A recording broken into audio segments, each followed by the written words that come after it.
Setelah udah hampir setahun lebih gue melihat perkembangan 1%, gue jadi tahu apa sih masalah umum yang dirasain sama para penontonnya dan sama pengguna layanan 1%.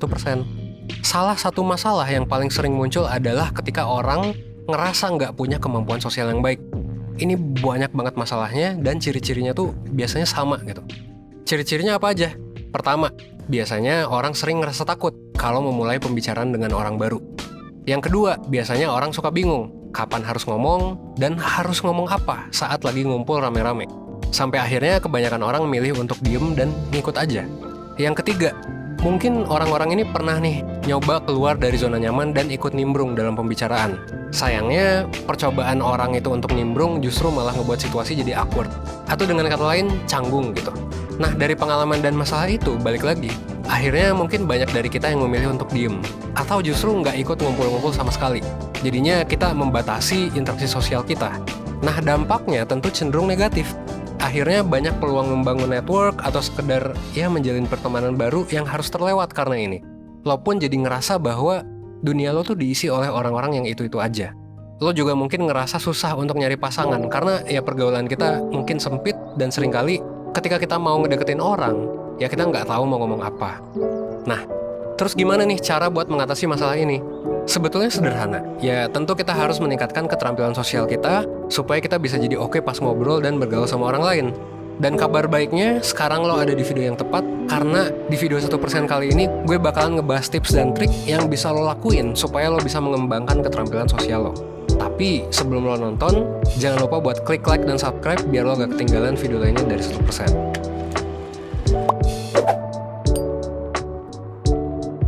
Nah, pertama-tama, hal yang perlu kita ketahui adalah ini. Emang keterampilan sosial tuh yang kayak gimana sih? Nah, keterampilan sosial adalah satu set keterampilan yang digunakan untuk berinteraksi dan berkomunikasi satu sama lain. Keterampilan sosial juga seringkali disebut sebagai social skill. Orang dengan social skill yang baik bakalan berinteraksi dengan sesuai gitu, dengan tepat, sesuai dengan nilai dan norma. Orang dengan social skill yang baik juga bakalan tahu apa yang baik, tahu apa yang wajar, dan tahu apa yang dianggap gak wajar dalam situasi sosial. Jadi mereka bakalan melakukan interaksi sosial dengan tepat gitu, saat mereka berinteraksi dan berkomunikasi sama orang lain. Nah, jadinya social skill ini sebenarnya bakalan mencegah adanya kesalahpahaman, bakalan mencegah adanya konflik, dan juga bakalan mencegah hal-hal yang gak diinginkan ada dalam situasi sosial. Nah, jadi kalau misalnya social skill kita bagus, kita jadi tahu nih ekspresi apa yang harus dikeluarin, kapan kita harus ngeluarin ekspresi itu, kapan kita harus berinteraksi kayak gini, kayak gitu. Dan kita juga jadi tahu apa yang harus kita omongin dan gimana kita harus ngomong itu pas lagi di tengah orang-orang lain. Nah, terus kenapa sih kita sebaiknya mengembangkan keterampilan sosial kita? Social skill yang tinggi itu sebenarnya banyak manfaatnya. Pertama, social skill itu bisa ngebantu kita untuk memulai interaksi dengan orang lain dan juga berperan dalam mengembangkan dan menjaga hubungan dengan orang lain. Nah, lo juga bisa jadi pendengar yang baik dan terhubung secara emosional dengan orang lain. Akibatnya, hubungan lo dengan orang lain itu jadi lebih dalam dan juga jadi lebih berkualitas. Nah, hubungan yang berkualitas ini bisa ngebantu lo untuk menghadapi stres. Kenapa? Karena support system itu lahir dari hubungan yang dekat dan berkualitas. Orang yang punya support system yang baik bakalan lebih mudah untuk bangkit dari stres. Dan juga lebih mudah untuk bangkit dari berbagai masalah. Itu yang pertama. Yang kedua, hubungan berkualitas dengan orang lain juga bisa mendukung kesehatan fisik kita. Penelitian menunjukkan kalau hubungan berkualitas berdampak pada usia yang lebih panjang dan juga mempercepat proses pemulihan dari cedera maupun penyakit. Nah, menarik kan? Dan yang ketiga adalah memperbesar peluang sukses di karir. Keterampilan sosial yang perlu dimiliki oleh pekerja, karyawan gitu adalah komunikasi dengan efektif. Maksudnya, berkomunikasi dengan efektif di sini adalah lo bisa mengutarakan ide lo dengan meyakinkan dan lo mau mendengarkan rekan kerja lo.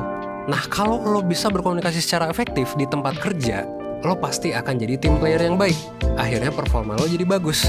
Hasil kerja lo juga akan sesuai dengan apa yang diminta klien atau atasan. Nah, ini bakalan bikin lo lebih cepet dapat promosi atau at least lo bakalan dapat apresiasi di tempat kerja gitu ya. Jadi, itu adalah berbagai manfaat dari mengembangkan keterampilan sosial.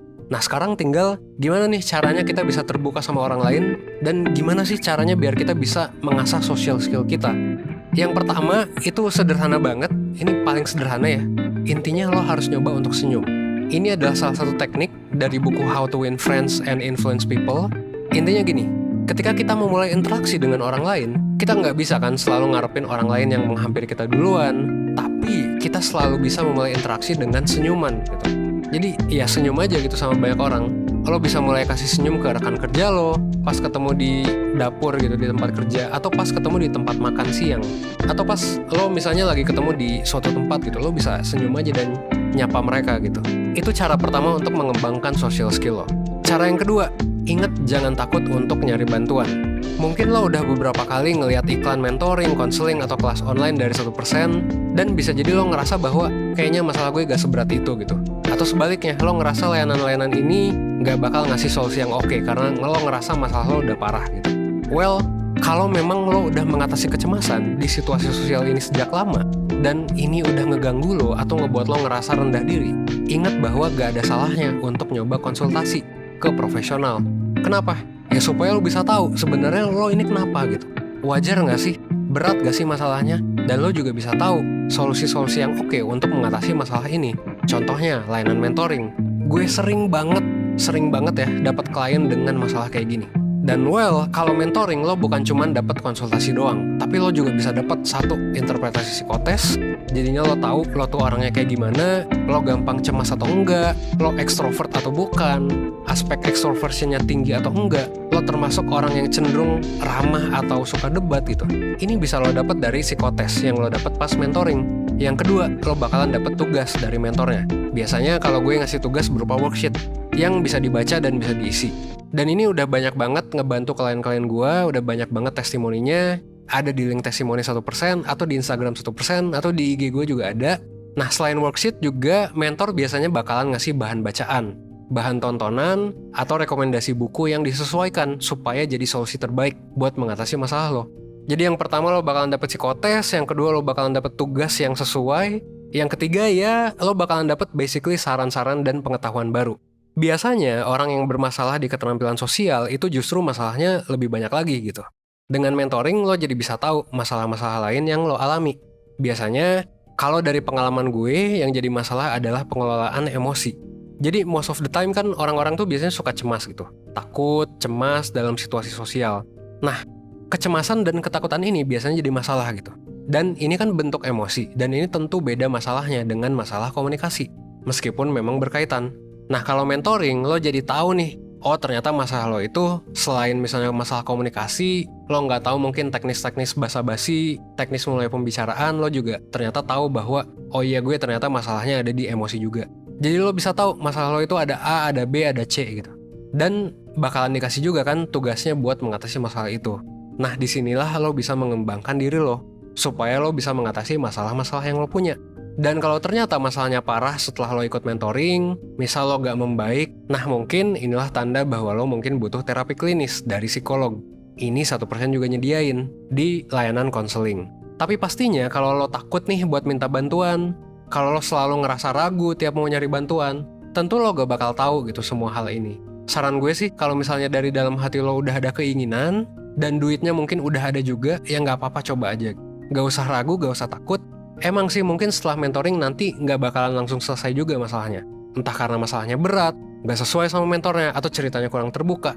Tapi ya pastinya mentoring bukanlah obat instan gitu buat segala masalah. Tapi at least lo udah nyoba, lo udah punya keberanian buat nyoba, lo udah punya keberanian buat ya itu, mencoba menaklukkan keraguan lo gitu. Dan ini bagus, karena lo melakukan hal baru di hidup lo. Jadi kalau emang udah ada duitnya tapi lo masih ragu, lo masih bingung, please, saran gue coba aja dulu. Santuy aja, coba aja dulu. Tapi kalau gak ada duitnya ya berarti lo bisa nabung dulu. Atau lo bisa nontonin dulu video-video ini dan jalanin semua tips-tipsnya. Nanti pas ada diskon, baru beli gitu. Tapi kalau yang menghalangi hanya keraguan, please gue saranin lo coba aja. Gitu ya. Jadi jangan takut atau ragu buat nyari bantuan dari berbagai layanan yang ada, meskipun itu adalah hal yang baru buat lo. Itu yang kedua. Yang ketiga, lo bisa beranikan diri lo untuk nyoba berbicara di tengah kelompok dan usahain omongan lo itu didengar. Biasanya penyakit dari kita yang kurang pede adalah kalau kita lagi ngumpul-ngumpul, itu kita gak berani ngomong. Kita jadi pendengar doang, kalau ada yang ngejokes kita cuma ikutan ketawa doang, tapi kita gak nyoba untuk membuka atau memimpin pembicaraan. Nah mulai sekarang, pas lo lagi ngumpul-ngumpul, misal itu lagi meeting di kerjaan, lagi kumpul keluarga, lagi kumpul sama temen, lo harus nyoba untuk bicara. Cobain untuk gak cuman jadi pendengar, supaya apa?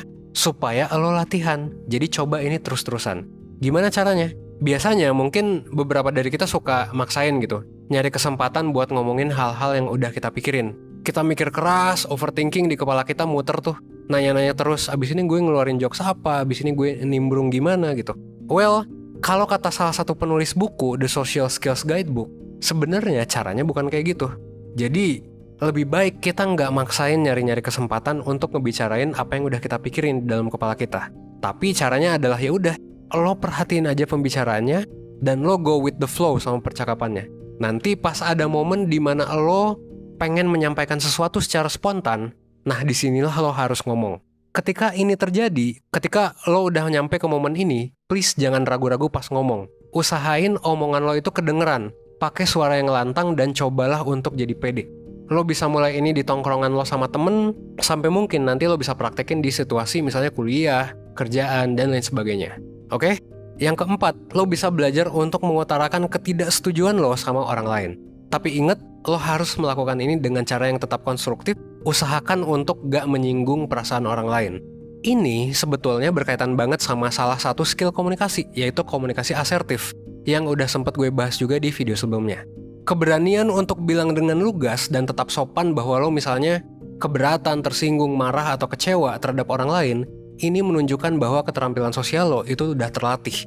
Jadi, kalau lo ada ketidaksetujuan sama temen lo, usahain untuk bilang aja. Jangan gak enakan. Kalau misalnya lo gak mau melakukan hal yang diminta temen lo, ya bilang enggak aja gitu dengan sopan. Lo kasih tahu alasannya dengan baik. Gitu ya. Itu tadi 4 hal yang bisa lo lakuin untuk mengasah social skill lo. Seperti keterampilan lain, semakin diasah, lo pasti bakalan semakin terampil dalam menghadapi situasi-situasi sosial. Ingat bahwa berinteraksi sosial dengan baik itu bakalan ngasih keuntungan buat diri lo sendiri. Karena itu, lo perlu banget mencoba menerapkan langkah-langkah yang gue bagikan barusan untuk mengasah social skill lo. Nah, terakhir, ingat bahwa lo juga bisa minta bantuan para mentor dari 1%, sama kayak yang udah gue bilang sebelumnya. Di layanan mentoring, lo bakalan bisa dapet saran, psikotes, worksheet, dan juga solusi buat menyelesaikan masalah lo. Untuk mendaftar, lo tinggal klik link yang ada di description box. Dan akhir kata, gue harap semoga video ini bisa membuat lo menjadi lebih baik, seenggaknya 1% setiap harinya. Gue Evan dari 1%, thanks. Jelas-jelas aku ndak mampu. Kok iya sing full senyum sayang, ben aku saya tambah sayang. Rasa pusing-pusing kendang